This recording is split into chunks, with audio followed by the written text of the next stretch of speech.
अस्सलाम वालेकुम नाज़रीन, मैं हूं डॉक्टर मसूद परवेज। आप मेरा चैनल देख रहे हैं इनोवेटिव पाकिस्तान। आज हम एक ऐसी चीज आपसे इंट्रोड्यूस करवाना चाह रहे हैं जो कि निगलेक्टेड फील्ड है, लोग उस पर तवज्जो नहीं देते या फिर यूं कह लें कि प्रॉपर बंदे तक पहुंच नहीं पाते थे। तो आज मेरे साथ हैं आरिफ साहब जो कि बायोगैस वाले हैं और हम बायोफ्लाक वाले हैं। तो बायोफ्लाक और बायोगैस अब ज्वाइन होने लगे। तो बायोगैस से क्या थोड़ा सा मैं आपको इंट्रोडक्शन करा दूं कि इस टेक्नोलॉजी में सबसे ज्यादा जो तरक्की की है वो इसराइल ने की है। इसराइल जो ऐसा मुल्क है जिसने पोर्टेबल और बहुत खूबसूरत बायोगैस प्लांट बना दिए हैं और वो हर घर में वहां पे लगे हुए हैं। अब क्योंकि सर्दियां आ गई हैं और इस दफा आपको पता है कि गैस गवर्नमेंट ने हाथ खड़े कर दिए हैं कि जी गैस हम नहीं दे पाएंगे। इवन इंडस्ट्री को भी बंद कर दी गई है, जो एक्सपोर्ट इंडस्ट्री थी उसकी गैस भी बंद कर दी गई है। तो अब आप देखेंगे कि सियालकोट वाले और दूसरे तीसरे जो लेदर इंडस्ट्री से रिलेटेड लोग थे वो भी परेशान है कि गैस कहां से मिलेगी। चले वो तो है ही है, लेकिन हमारी जो माएं बहनें हैं जो घर में खाना पकाने से कासिर हैं क्योंकि गैस नहीं आ रही, तो अब वो वाला दौर तो है नहीं कि कोई पाथियां लेके आएगा या लकड़ी जलाएगा या वो तो दौर खत्म हो गया। और वैसे भी अब हमने घर इतने खूबसूरत कर लिए हैं कि उसमें धुआं करना हम गवारा ही नहीं कर सकते क्योंकि छत हमने डेकोरेट कर ली है, बाकी चीजें डेकोरेट कर ली हैं, तो हम उसको काला नहीं करना चाहते। वो और दौर था जब हम छोटे थे और हमारी नानियां जो हैं वो लकड़ियां जला के, तो हालांकि उसके बहुत ज्यादा फवायद थे कि मच्छर नहीं आता था बाकी चीजें, लेकिन खैर वो प्रोग्राम बहुत लंबा हो जाएगा। आज हम अपने मेहमान आरिफ साहब से आपका एक तो इंट्रोडक्शन करवाएंगे।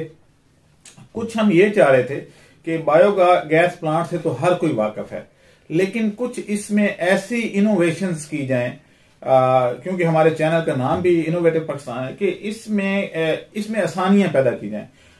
इसमें एक प्रॉब्लम आती थी कि सिल्टिंग यानी अंदर जो सॉलिड पार्टिकल हैं वो नीचे बैठ जाते थे। तो कोशिश ये कर रहे हैं, बल्कि काफी हद तक हमने इस पे डिस्कशन भी किया आरिफ साहब से। तो एक तो इनका मौकफ ये है कि ये कोई इतना बड़ा मसला नहीं है, ये 7-8 साल के बाद आती है। लेकिन पंजाब में क्योंकि वो इसमें जब गोबर उठाते हैं तो कुछ मिट्टी के पार्टिकल इसमें आ जाते हैं, जिसकी वजह से पंजाब में ये जल्दी हो जाता है। लेकिन इस मसले को ऑटोमेटिकली भी हल किया जा सकता है, जैसे हम अपने बायोफ्लाक टैंक में करते हैं कि उसकी ऑटो हमने क्लीनिंग और ऑटो फीडिंग और फिल्ट्रेशन ये वो किया है, तो इसमें भी मिलता जुलता प्रोसेस इंस्टॉल किया जा सकता है। अब दूसरा ये है कि जिसके पास गाय भैंस है सिर्फ वही गैस एंजॉय करेगा, जो जिनके पास नहीं है वो बेचारे क्या करेंगे। तो इसका हमने ये हल सोचा है कि इसकी सिलेंडर में फिलिंग शुरू कर दी जाए, चाहे प्रेशर कम रखा जाए ताकि कोई इसका ब्लास्ट का या वो सीन ना बने। माफ कीजिएगा, कोई ड्रॉप कर रहा हूँ।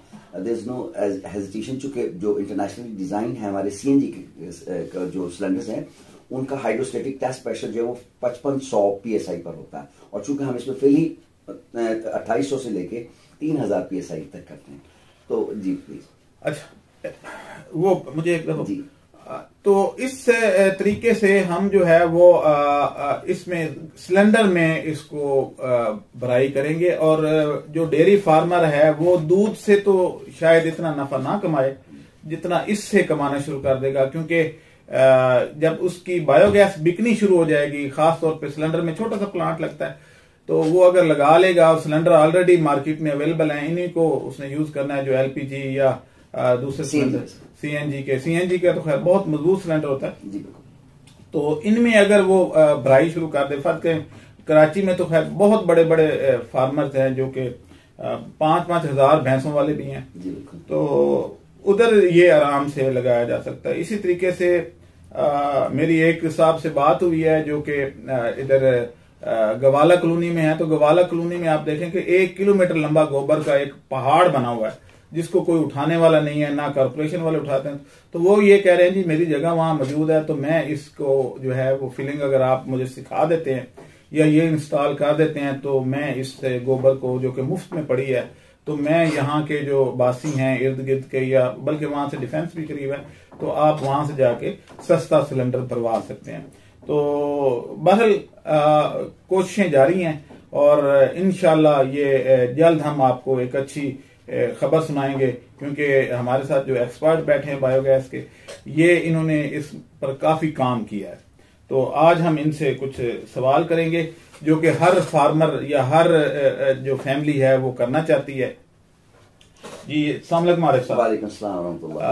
आरिफ साहब ये बताएं कि पहले तो आपको इंट्रोडक्शन करा दें कि आप कितने अरसे से ये काम कर रहे हैं। अल्हम्दुलिल्लाह सर, मैं कोई लगभग पिछले 10 से 12 साल हो गए फील्ड में आया हूँ।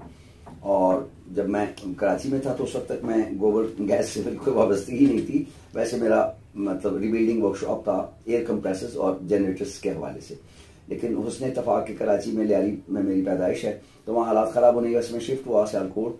तो जब यहाँ पहुँचा तो मैंने देखा कि यहाँ गोबर से गैस बनने का जो सेटअप है वो स्टार्ट था, और कुछ सब्सिडीज़ के उस ज़माने में जो गवर्नमेंट थी उन्होंने सब्सिडाइज किए थे और बहुत सारी सब्सिडीज चलने की। तो मैंने भी कुछ प्रैक्टिसेस शुरू की लोगों के साथ मिलकर के। तो अपने एक अजीज हैं उनके यहाँ एक प्लांट तैयार किया, फिर दूसरा किया, फिर तीसरा किया। इस तरह से मुझे हौसला हुआ, और जब थोड़ी सी इसके बारे में अवेयर हुआ तो मैंने इसमें देखा कि इसमें सेलोक्सीन, हाइड्रोसल्फाइड और CO2 के अलावा जो सबसे कीमती गैस CH4 है, जो कि जिसको हम सुई गैस कहते हैं नेचुरली, तो वो अच्छी 65 से 70% की क्वांटिटी में इसमें मौजूद है। तो वो मेरे लिए इंतहाई वैल्यूबल गैस थी। तो मेरे दिल में ये दायरा पैदा हो, मुझे घरों में चूल्हे जलाने का इतना शौक नहीं था, लेकिन मुझे जब CH4 जब मिली तो मुझे ये दायरा पैदा हो कि इससे मैं जनरेटर रन कर सकता हूँ, तो पावर जनरेट कर सकता हूँ, या फिर इसको और प्योरीफाई करके यानी अपग्रेड करके एनरिच करके तो CH4 को मैं अच्छी प्योरिटी देकर के तो इसको हम सिलेंडर्स में फिलिंग कर सकते हैं। अच्छा, अगला सवाल ये है कि मैंने आपका वो देखा है कि एक जो केमिकल नाज़रीन अस्सलाम वालेकुम रहमतुल्लाह वबरकातुहू, ये IBC बायोडाइजेस्टर बायोरिएक्टर छोटा सा बायोगैस प्लांट है जो हमने अभी डेवलप किया है, और ये मैं चीज़ें मतलब तो उसकी कीमत कितनी आती है? सर एक्चुअल बेसिकली तो वो ड्रम तकरीबन कोई नॉर्मली तमाम यानी लाहौर से लेकर कराची मार्केट तक 8-9-10 हज़ार रुपए का नॉर्मल मिल जाता है। लेकिन उसको फिर उसका ट्रैवलिंग यानी वहां से लेकर उठा के घर लेकर आना, तो इतना उसका हजम इतना ज्यादा होता है कि 500-1000 रुपए तो भी लग जाते हैं। तो जो उसमें सबसे अहम और इम्पॉर्टेंट बात है कि 2 से 3 हज़ार रुपए का हम उसमें फिटिंग वगैरह लगा के और उसके साथ एक ट्रैक्टर की ट्यूब ऐड कर देते हैं। तो ट्रैक्टर की ट्यूब ऐड करने से होता है कि मतलब वो तकरीबन ये 1 मीटर क्यूब यानी 1000 में जो लीटर का ड्रम है वो 2 से 3 अफराद के लिए बहुत होता है। लेकिन जब ट्रैक्टर की ट्यूब लगा देते हैं तो थोड़ा सा उसकी बढ़ जाती है, यानी यूटिलाइजेशन भी बढ़ जाती है गैस की, वो भी बढ़ जाती है।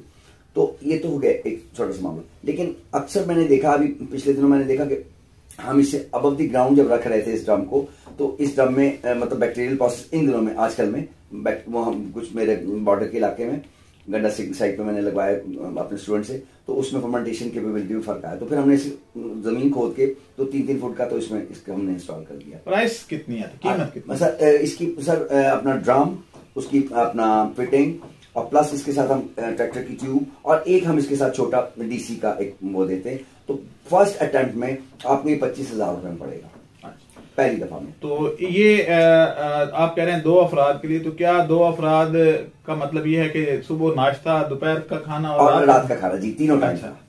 जी सर। तो अगर किसी के बच्चे ज्यादा हों तो फिर तो सर अगला जो आप वो लेंगे सिस्टम लेंगे तो वो उसकी प्राइस तकरीबन कम हो जाएगी। वो तकरीबन आपको 15 to 18,000 रुपीज में अगला जो ड्रम में इससे बड़ा है जी, इसलिए कि सिर्फ इसी कैपेसिटी में, लेकिन आप इसको डबल कर लेंगे और आप इंटरकनेक्ट कर देंगे। अच्छा, 2 मिला लेंगे। ओके। लेकिन इसमें यानी ट्यूब वही इस्तेमाल होगी और पंप वही इस्तेमाल होगा भी वही। जी बिल्कुल। तो सिर्फ एक वो ड्रम जो है वो आपको वो फिटिंग्स के साथ जो है ना वो ऐड करना पड़ जाएगा इसमें। अच्छा, अब ये बताएं कि इसमें जो है क्या, जैसे हम अपने, क्योंकि मैंने आपको बुलवाया इसलिए है कि प्रोबायोटिक और बायोफ्लाक का जो प्रोसेस है वो मिलता जुलता है। जी ऐसे ही है बिल्कुल। तो हम इसमें अपने प्रोबायोटिक डालते हैं बायोफ्लाक में। जी बिल्कुल। तो आपके इसमें भी इस्तेमाल होते हैं? बिल्कुल इस्तेमाल हो सकते हैं, लेकिन चूंकि एक्सपेंसिव होने की वजह से बहुत अच्छी जो कंपनियां हैं या बहुत बड़े प्लांट्स हैं वो तो इसे मतलब अफोर्ड कर सकते हैं, लेकिन छोटे घरेलू पैमाने पर ना लोगों की इतनी चूंकि अवेयरनेस नहीं है इन सब चीजों से, और उसकी प्राइस भी आफ्टर ऑल मतलब होती बेयर करना पड़ती है उनको, तो कोई इस तरह तवज्जो नहीं देता। तो प्रोबायोटिक्स के बजाय इसके थोड़ा सा एक और चीज ऐड कर दें, ये तो बड़ी कंपनीज के लिए मुनासिब है। घरेलू के लिए आप ये कर सकते हैं कि जो घर में आपका सब्जी, फल फ्रूट या आपका जो वेजिटेबल का वो कचरा है वो उठा करके आप सेपरेट करें, जैसे इंटरनेशनली लोग कर रहे होते हैं, यूरोपियन कंट्रीज में कर रहे होते हैं, उसको आप हल्का सा चॉप करके उसमें डाल दिया जाए। फर्ज करें जो हमारे एग्रीकल्चर वेस्ट आता है, जैसे गाजर आजकल आ रही है, जी उसके पत्ते कई दफा जाया हो जाते हैं, तो वो यूज हो सकते हैं? 100%। अच्छा, चलें, ये भी हो गया। और तीसरी बात ये है कि जो चारा बच जाता है डेयरी फार्मों से, जो पोल्यूटेड हो जाता है या किसी वजह से ऊपर किसी ने बकरी ने पेशाब कर दिया, गाय ने गोबर डाल दी, वो जानवर नहीं खाता, तो वो इसमें तो क्या इसको चॉप करना पड़ता है? माइन्यूट साइज का आपको चॉप करना पड़ेगा। अच्छा, चूंकि उसकी मतलब ऐसा ना हो कि फिर जाके वो सेट ना कर जाए और बैक्टीरिया से च्यू ना कर सके। अच्छा, यानी जितना बारीक होगा उतना जल्दी, यानी अगर आपने गैस जल्दी लेनी है तो फिर आपको उसको बारीक करके डालना ज्यादा बेहतर रहेगा एज कम्पेयर टू अगर बड़ा करेंगे, हो तो जाएगा लेकिन देर लेगा। ऐसा ही है? जी बिल्कुल ऐसे। अच्छा, अब ये बताएं कि इसमें कुछ ये जो डाइजेस्टर है ये क्या है? सर, डाइजेस्टर बेसिकली हमारा एक, जैसे हमारा मैदा है, सेम वही चीज है। इसमें हम जो मतलब फुजला या जो भी ऑर्गेनिक मैटर्स हैं इसके हम जब डालते हैं तो स्पेसिफिकली टाइम है 35 से लेकर 40 दिन का जो हमारा रिटेंशन टाइम है उसके अंदर रहता है, और आहिस्ता आहिस्ता वो मतलब डिकम्पोज होना शुरू हो जाता है, उसके अंदर गलना शुरू हो जाता है सादे अल्फाज में, और कभी बनना शुरू हो जाता है। और उसके साथ साथ वो जब बनता है उसी के अंदर ही बैक्टीरियल प्रोसेस अल्लाह पाक ने इसमें एक नेचुरल चीज रखी है जो कि अच्छा, ये मतलब सबसे अहम और खूबसूरत बात यह है कि दुनिया का तमाम बैक्टीरिया जो है वो ऑक्सीजन मतलब उसमें फिजा में सांस लेता है, लेकिन इसका जो बैक्टीरिया है पैथोजेनिक बैक्टीरिया वो उसमें ऑक्सीजन जरा सी भी दाखिल हो जाएगी तो उसकी डेथ हो जाएगी, तो इसलिए नॉन ऑक्सीजन एरिया में इस पैदाइश होती है। जी नाज़रीन, ये जो बैक्टीरिया है बेसिकली इसको कहते हैं एनारोबिक, यानी ये वो है जो कि ऑक्सीजन की गैर मौजूदगी में जिंदा रहता है और ऑक्सीजन मिलने पे मर जाता है। ये जो कि आपकी जमीन के नीचे यानी डीपली यही पाया जाता है जो नाइट्रोजन को फिक्स करता है। अब ये जो डाइजेस्टर है बेसिकली ये, अच्छा ये बताएं, एक और सवाल मेरे ध्यान में आ गया बजाय इसके कि मिस हो जाएगा, क्योंकि आरिफ साहब की मौजूदगी का हम फायदा उठाना चाहते हैं। आरिफ साहब ये बताएं कि ये पहली दफा जब हम इसको डालेंगे आपके टैंक में तो गैस कितने दिनों बाद आएगी? हाँ सर, वो डिपेंड कर रहा होता है हमारे मतलब उस डाइजेस्टर की इकसाम है ना मुख्तलिफ किस्म की। जैसे मिसाल के तौर पर ये ड्रम डाइजेस्टर है, इसमें थोड़ा सा टाइम ले जाता है, नॉर्मली 10 से 15 दिन में ये गैस जो है हमारी फर्मेंटेशन शुरू हो जाती है। और इनिशियली हमारी जब प्रोसेस शुरू होता है तो पहल हमारी CO2 की मिकदार इसमें ज्यादा होती है, यानी जब आपको बाहर तो महसूस हो रहा होगा कि आपके यहाँ गैस बेइंतहा आ रही है, लेकिन जब आप उसे जलाने की कोशिश करेंगे तो वो जलेगी नहीं, इसलिए कि उसमें मीथेन की मिकदार कम होती है और CO2 की मिकदार ज्यादा होती है। तो ग्रेजुअली आप उसको थोड़ा सा जाया कर देंगे, 1-2 दफा जाया करने के बाद तो क्या होता है कि जो एक्चुअल कॉम्बिनेशन होता है इसका, जो केमिकल कंपोजिशन है वो सामने आ जाती है, तो CH4 फिर बर्निंग के काबिल होना शुरू हो जाती है। तो ये बताएं कि यानी चूल्हा कब जलेगा, कितने अरसे बाद जलेगा? क्योंकि खवातीन को तो चूल्हा जलाने से है उनको कार्बन डाइऑक्साइड 10 डेज, नॉर्मल जो अंडरग्राउंड है वो 10 से 12 दिन में बिल्कुल आप चूल्हा जला सकते हैं। लेकिन जो ड्रम डाइजेस्टर हमने तैयार किए हैं इसमें भी अगर हम थोड़ा सा इसको बहुत अच्छे से इंसुलेट कर लें और अगर जमीन दोज कर लें तो तकरीबन ये भी उसी के मुताबिक होगा, ना करें तो ये है कि जरा सा इसमें 2, 3, 4 दिन 5 दिन डिले हो सकती है। जी आरिफ साहब बहुत शुक्रिया। अब नाज़रीन हम इसमें कुछ डेवलपमेंट इस तरीके से करना चाह रहे हैं कि अगर आपका डेयरी फार्म है और साथ में बायोफ्लाक भी है, तो डेयरी फार्म में इतने जानवर हैं कि उनका फुजला जो है वो हम यूज कर सकें, तो देन बायोफ्लाक में पानी गर्म करने का मसला भी हल हो जाएगा, क्योंकि उसी गैस से हम हीटिंग का जो डिवाइस हमारा बना हुआ है वो भी चल पड़ेगा, आपका जो अपने घर का चूल्हा है वो भी जल पड़ेगा, और अगर ज्यादा बड़ी फार्म है तो फिर आपको बिजली की भी जरूरत नहीं है, सोलर प्लेटों के भी नहीं, फिर उस पर जनरेटर भी चल जाता है और कई लोग ये काम कर रहे हैं। इवन लाहौर में मैंने काफी सारे फार्म देखे हैं, ये जिया बग्गा में एक वर्किंग हालत में है, कोई अगर देखना चाहे तो विजिट कर सकता है, मैं उसको भेज सकता हूँ अपने रेफरेंस से, वो जाके देख भी सकता है। तो ये चीजें जो हैं ये हमने करनी है। इसके अलावा आखिर पे हम आपको एक और बता देते कि हम जो है सोलर हीटर बनाने में कामयाब हो तो गए हैं, लेकिन कमर्शियली अभी मॉडल हम नहीं दिखा सके जब तक कि उसकी एफिशिएंसी और वो ना हो। पैराबोलिक जो हीटर है वो काफी इफेक्टिव है, उससे ये है कि आप बायोफ्लाक टैंक का पानी गर्म कर सकते हैं, अपने गीजर का पानी गर्म कर सकते हैं, उससे इवन खाना भी बन सकता है। लेकिन हमारी खवातीन जाहिर है वो छत पे जाके खाना नहीं बनाएंगी, तो उन खवातीन से माजरत कि भाई आप अगर छत पे बना सकती हैं तो फ्री है, और अगर अंदर बनाएंगे तो सिलेंडर डलवाना पड़ेगा। तो ये जो चीजें हैं, छोटी छोटी इनोवेशन, क्योंकि अफगानिस्तान में ये पैराबोलिक चूल्हे इस्तेमाल हो रहे हैं क्योंकि वो लोग गरीब हैं हमारे से और थोड़े से मेहनतकश भी हमारे से ज्यादा हैं, उनकी खवातीन भी मेहनत करती हैं, तो वहां पे ना बायोगैस ना किस और वो पैराबोलिक जो बर्नर हैं उनसे खाना पकाती हैं। तो इतना ज्यादा कोई एक्सपेंस भी नहीं है, बहुत आसान है। लेकिन क्योंकि हम सहल पसंद है, हम अपने घर दरवाजे पे खड़ी हुई गाय का दूध नहीं निकालते और नेस्ले का डिब्बा लेके आते हैं जब मेहमान आता है, तो क्योंकि हम वो दूध निकालने के आदी ही नहीं है, हम मेहनत हमने करनी छोड़ दी है। अगर थोड़ी सी मेहनत कर लें, अगर नहीं करना चाहते, डिब्बे का दूध ही लेना है, तो फिर हम आपको बना बनाया पैराबोलिक बर्नर दे सकते हैं। तो इंशाल्लाह जल्द ही आपसे दोबारा मुलाकात होगी। आरिफ साहब को भी दोबारा बुलाएंगे। हमारे चैनल को सब्सक्राइब करें और साथ में बेल आइकन को भी दबा दें ताकि हमारी हर नई आने वाली वीडियो आप तक बआसानी पहुंच सके।